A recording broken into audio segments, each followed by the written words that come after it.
सभी भाइयों को जय सिया राम, हर हर महादेव। आज हम लोग जानेंगे कि मारीच वध के बाद आगे क्या हुआ। रावण मारीच को मृग बनने के लिए कह दिया था, तो मृग बन करके मारीच माता सीता के कुटिया के पास आया। अब माता सीता उसके सुनहरे रंग को देख करके, क्योंकि वो लुभावने रंग बना करके आया था, लुभावना रूप बना करके आया था, तो उनके रूप को देख करके, मारीच के रूप को देख के, क्योंकि वो हिरण के रूप में आ गया था, मृग के रूप में,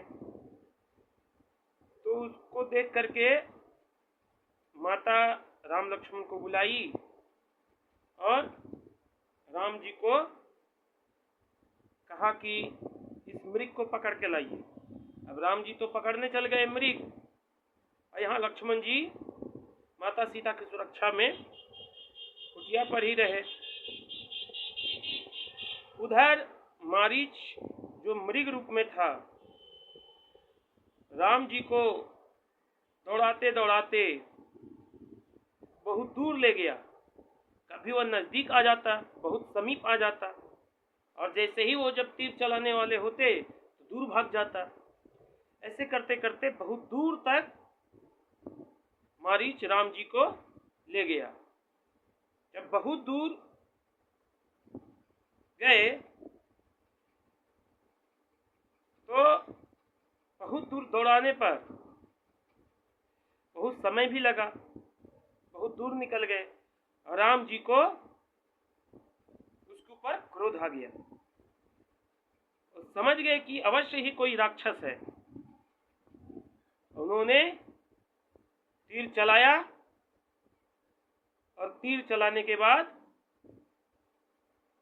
मारीच वहीं पर ढेर हो गया, मर गया। लेकिन मरने से पहले वह जोर जोर से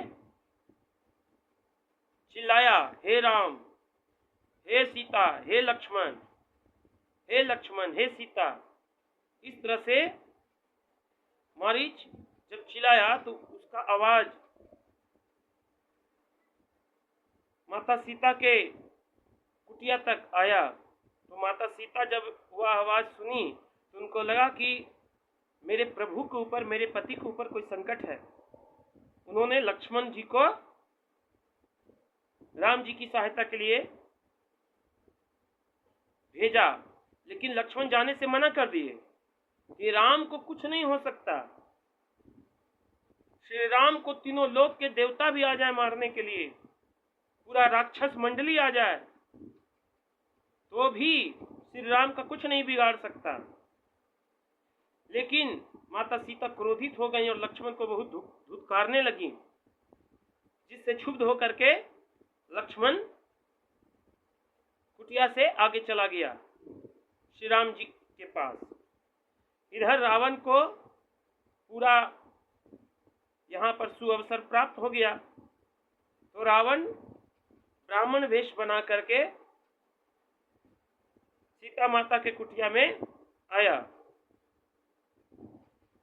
अब क्षत्रिय समाज में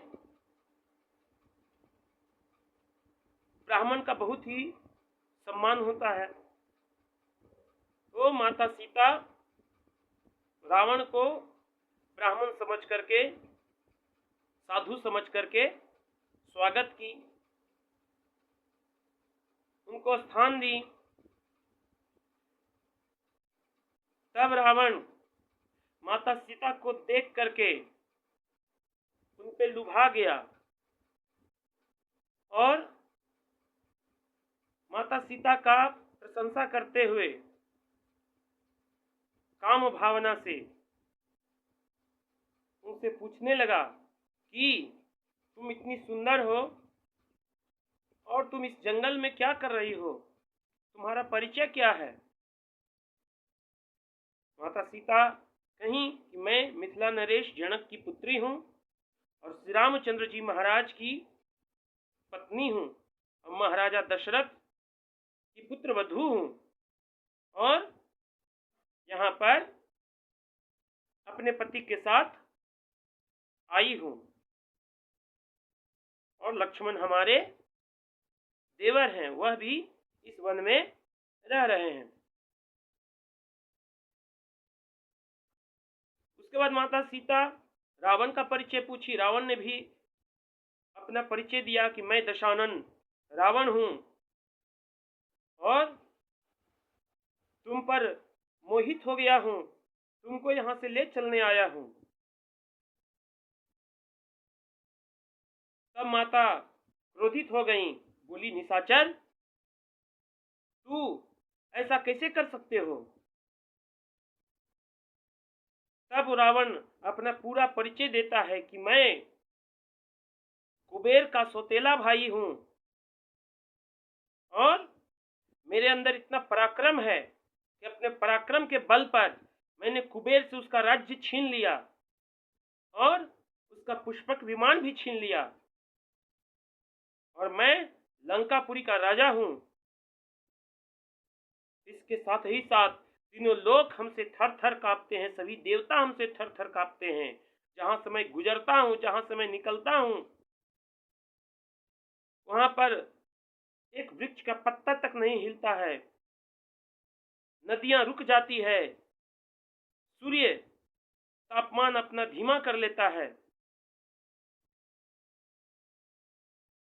इसलिए तुम मेरे साथ चलोगी तो पटरानी बना करके तुम्हें रखूंगा, प्रसन्नता पूर्वक रखूंगा, तुम्हें सभी सुख दूंगा। लेकिन माता सीता ने रावण को धुतकारना शुरू कर दिया। अरे पापी नीच, शेरनियां कभी सियार से विवाह नहीं कर सकती। तू शियार है और मैं शेरनी हूं और मेरा पति श्री रामचंद्र जी महाराज परम योद्धा हैं, परम तपस्वी हैं, उनके सामने एक पल भी टिक नहीं सकता है। और बहुत सारी तुलनात्मक बातें माता सीता रावण से कहीं और कहीं कि मेरे हृदय में एकमात्र श्री राम विराजते हैं, श्री राम को छोड़ करके और मैं किसी पुरुष को नहीं जानती हूं और ना मैं जानना चाहती हूं। तो इस वृत्तांत से हम सभी सनातनियों को यह सीख मिलता है कि हमें पराक्रमी होना है, धनवान होना है, बलवान होना है, ज्ञानवान होना है और स्त्रियों को माता सीता जैसा होना है।